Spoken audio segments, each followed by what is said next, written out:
परमेश्वर ने हम पर अपने प्रेम की भलाई इस रीति से प्रकट की है कि जब हम पापी ही थे तभी मसीह यीशु हमारे लिए मरा। इंग्लिश में भी ये वचन वहां पर लिखा हुआ है। Romans 5:8. Yes. But God showed His love towards us. God showed His love towards us. In that while we were still sinners. In that while we were yet sinners. Christ died for us. Christ died for us. इस वचन को कुछ हिस्सों में अगर बांटा जाए तो पहला हिस्सा बयान करता है God showed His love. परमेश्वर ने अपना प्रेम दिखाया। हालेलुया। आज गुड फ्राइडे के दिन, आज उसके बलिदान के दिन एक बार फिर से परमेश्वर हमसे अपना प्रेम दिखाता है और हमसे प्रेम चाहता है। हालेलुया।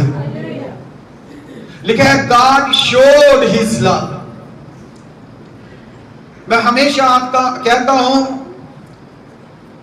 कि यदि किसी मोहब्बत का इजहार ना हो, यदि कोई मोहब्बत बयान ना की जाए तो वो मोहब्बत वो प्रेम नहीं है।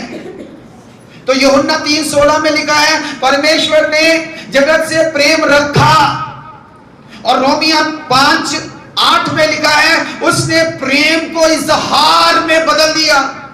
उसने प्रेम को, अपनी मोहब्बत को हम पर जाहिर किया। He showed His love. उसने अपने प्रेम को हम पर प्रकट किया। ये कैसा प्यार था? अनकंडीशनल लव, निस्वार्थ, बेशर्त, जिसमें कोई शर्त नहीं रखी थी, जिसमें कोई स्वार्थ नहीं रखा था। अनकंडीशनल,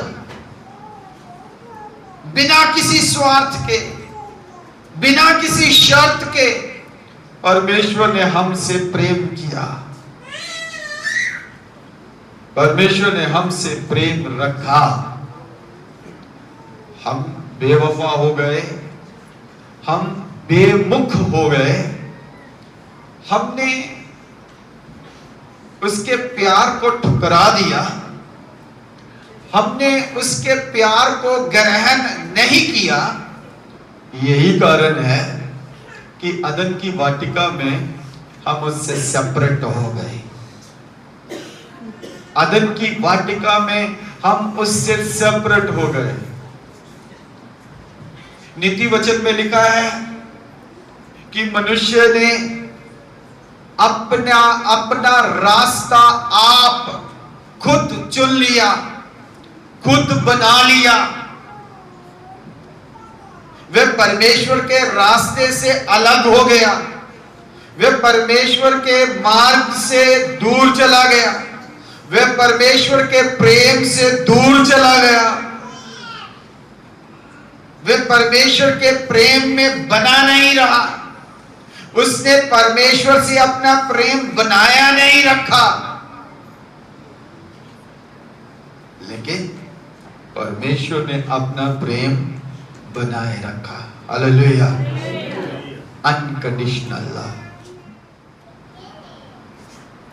बिना कंडीशन के, बिना शर्त के परमेश्वर ने अपना इकलौता पुत्र भेज दिया। हालेलुया। उसने भेज दिया इस धरती पर, उसने दे दिया मनुष्य के लिए,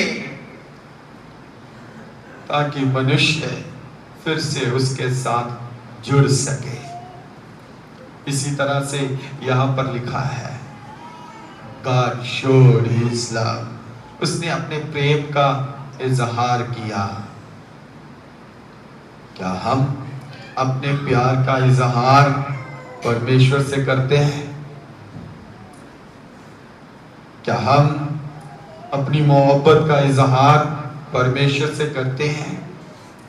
हाँ, हम मनुष्य हैं, इसलिए मनुष्य से प्रेम करते हैं।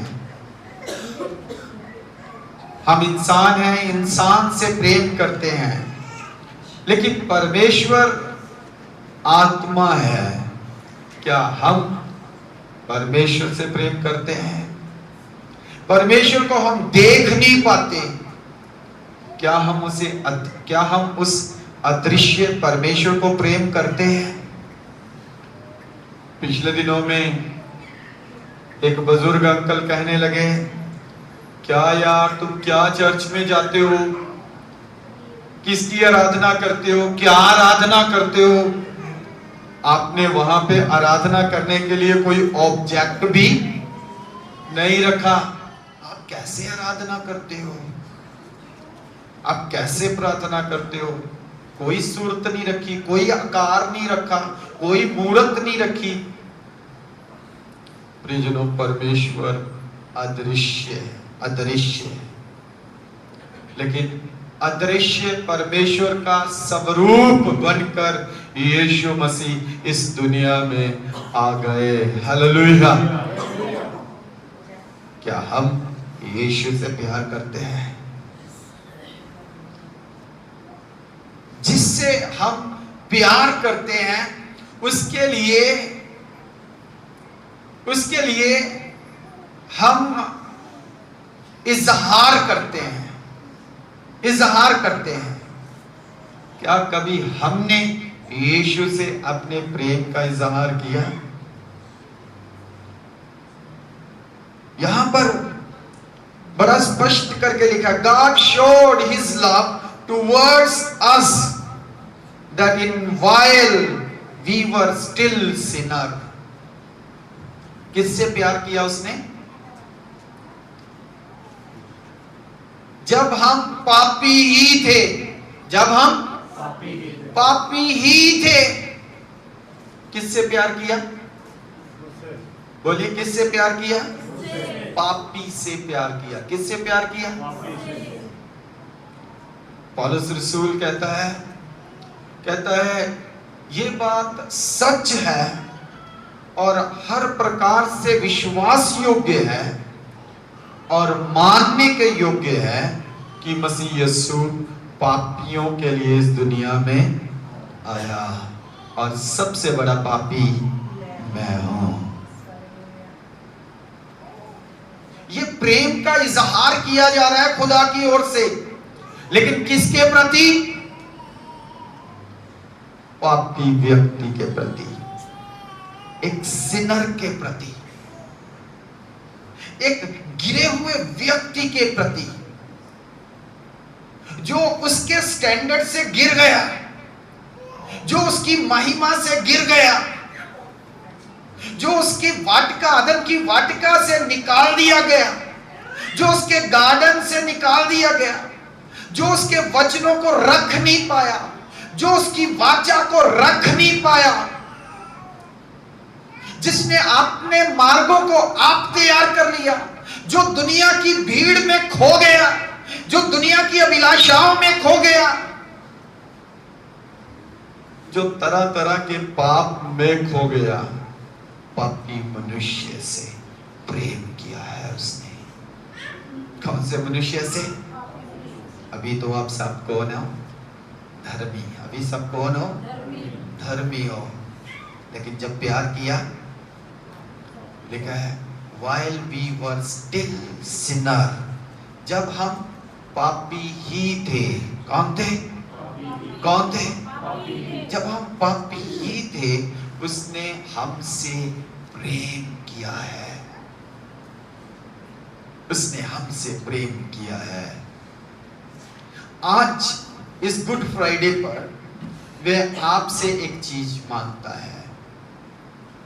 वो कहता है जैसे मैंने तुमसे जब तुम पापी थे प्रेम किया, उसी रीति से तुम भी आगे जो गुनाहों में है, जो पापों में है, जो खुदा से दूर हैं, उन्हें मेरे प्यार का इजहार करो। खुदा आपसे मांगता है, खुदा आपसे चाहता है, आप धरती पर खुदा को रिप्रेजेंट करते हैं। वह चाहता है आप उसके प्यार को अन्य जातियों के बीच में, जो खुदा को भी जानते नहीं, जो खुदा से दूर हैं, जो खुदा को अपना बैरी जानते हैं, खुदा को अपना दुश्मन मानते हैं, यीशु को अपना दुश्मन जानते हैं, यीशु को अपना दुश्मन मानते हैं। आज गुड फ्राइडे पर प्रभु परमेश्वर आपसे कहता है, आप उनसे जिस प्रकार मैंने आपको प्रेम किया है उनसे प्रेम करो। प्रियजनों, इस गुड फ्राइडे पे खुदावंद आपसे मांगता है कि आप उसके प्रेम से भर जाएं और आप उन लोगों के पास जाएं, आप उन लोगों को परमेश्वर का प्रेम बांटें, उनके साथ परमेश्वर के प्रेम का इजहार करें, जो अभी भी पाप की वादियों में है, जो अभी भी पाप की अवस्था में है। कैसा प्यार किया खुदा ने हमें, कितनों को समझ आ रही है? किसी को समझ आ रही है? क्या किया खुदा ने हमसे? किस चीज का इजहार किया खुदा ने हमसे? प्यार का इजहार किया। कौन सा प्यार था वो? नहीं, वो कौन सा प्यार था? कंडीशनल या अनकंडीशनल? शर्त वाला था या बेशर्त था? खुदावंद हमसे प्यार करता है और उसने अपने प्यार को बेशर्त हमसे दिखाया है, हम पर प्रकट किया है। और वह इस गुड फ्राइडे पर चाहता है हम भी बिना कंडीशन के, देखिए वचन में लिखा है हम पापी थे। हम क्या, कौन थे? हम उसके इक्वल नहीं थे, हम उसके बराबर नहीं थे। वह धर्मी है, वह पापी, वह पवित्र है और हम अधर्मी और अपवित्र। लेकिन फिर भी उसने हमसे,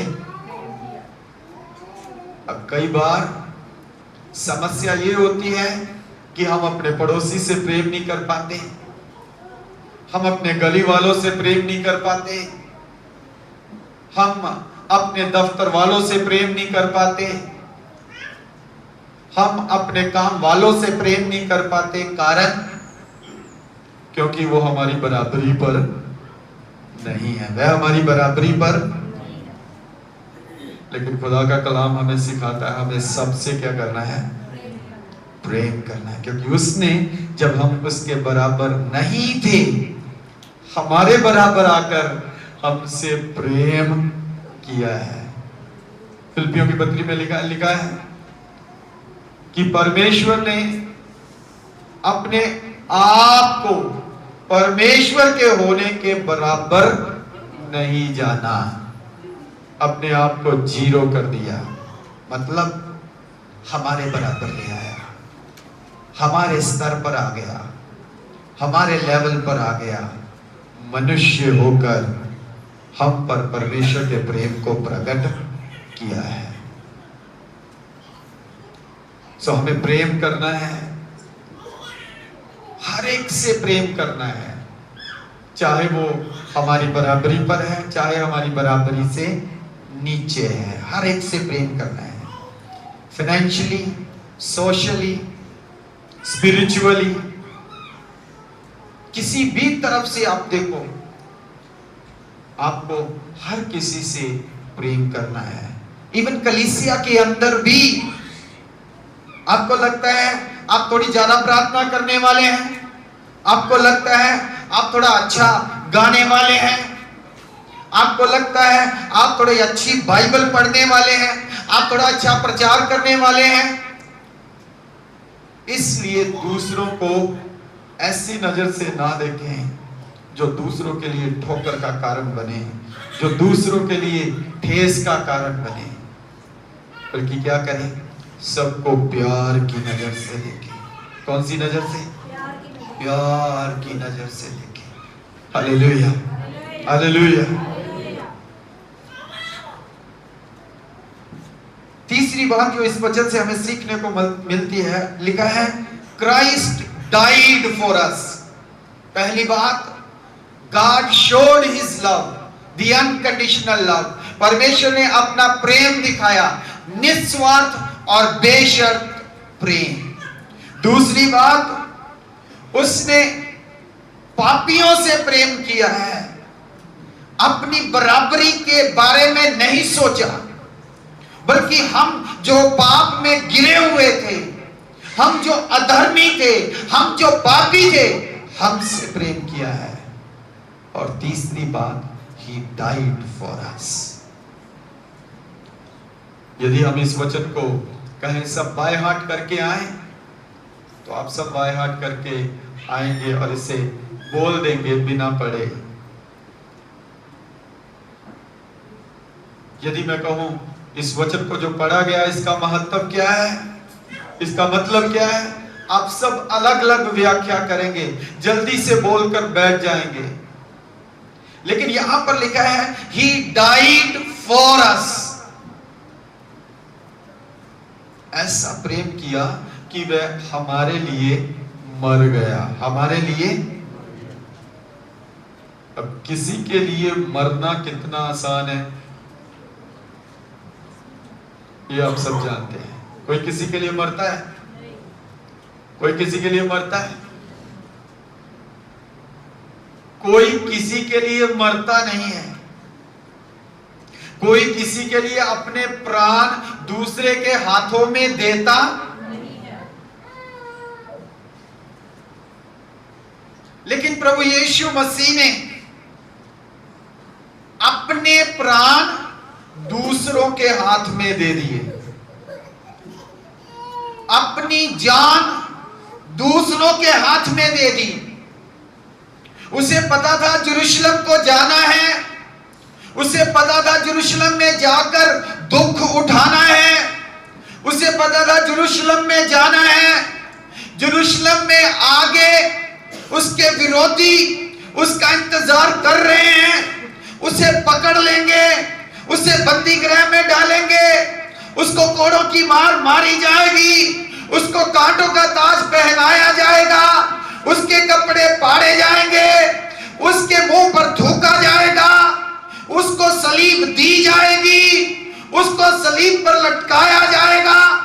ये सब वह जानता था, वह सब जानता था। उसके बावजूद he died for us, he went to Jerusalem। वह यरूशलेम में गया,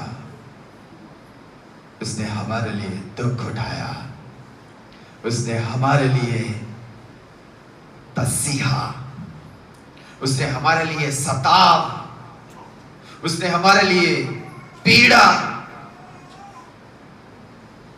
उसने हमारे लिए उस बोझ को उठाया, उस बोझ को उठाया जिसके विषय में सेवकाई के शुरू में यूहन्ना ने कहा, देखो खुदा का बर्रा आता है जो सारे जगत के पाप का बोझ उठाकर ले जाता है।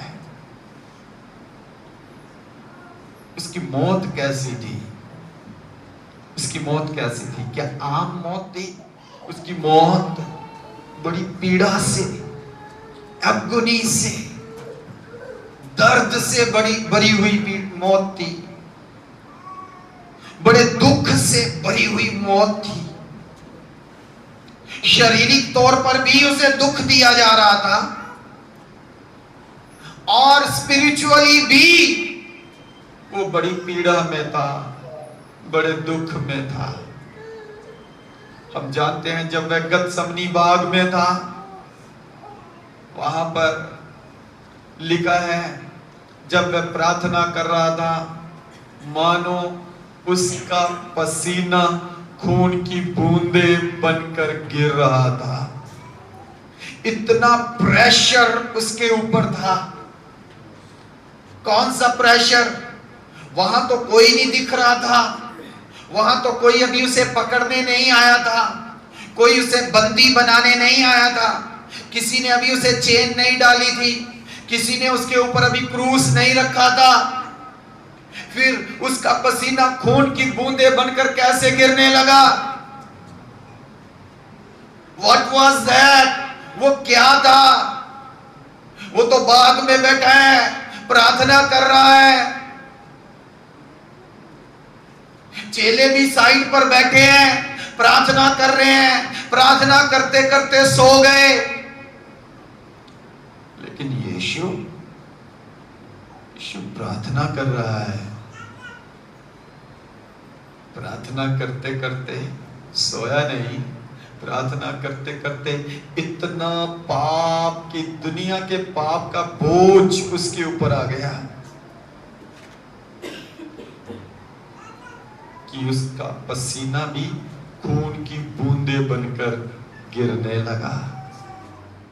एक बड़ा बोझ उसके ऊपर था, एक बड़ा प्रेशर उसके ऊपर था जो दिख नहीं रहा था, जो दिख नहीं रहा था। ऐसी मौत यीशु मसीह हमारे लिए मरा। स्पिरिचुअली भी उसके ऊपर पाप का बोझ था जो किसी को दिख नहीं रहा था, चेलों को भी दिख नहीं रहा था। चेले आराम कर रहे थे, चेले सो रहे थे, उसके ऊपर वजन आ रहा था, उसके ऊपर बोझ आ रहा था, लेकिन चेले आराम कर रहे थे, दिख नहीं रहा था। आज भी जब हम कहते हैं यीशु हमारे लिए मरा, तो कितना सहज है ये कहना, यीशु हमारे लिए मरा। लेकिन जो हमारे लिए मरा वो बड़ी पीड़ा में होकर मरा, वो बड़े दबाव के नीचे, बोझ के नीचे मरा। उसकी दुर्दशा ऐसी हो गई थी कि वह पहचाना नहीं जाता था, वह पहचाना नहीं जाता था कि ये वही यीशु है। प्रियजनों, सलीब दे दी गई। ये सलीब कौन कौन कौन उठाता था? पुराने नियम में सलीब के विषय में लिखा है, सलीब को वहां पर एक रुख या एक ट्री का नाम दिया गया है, और व्यवस्था सार में लिखा है, यदि हम 21 अध्याय उसके 22 वचन को पढ़ते हैं, 21 अध्याय और उसके 22 वचन को पढ़ते हैं, तो वहां पर हमें पता चलता है, व्यवस्था सार 21 अध्याय 22 वचन अगर मिल जाए तो पढ़ दें।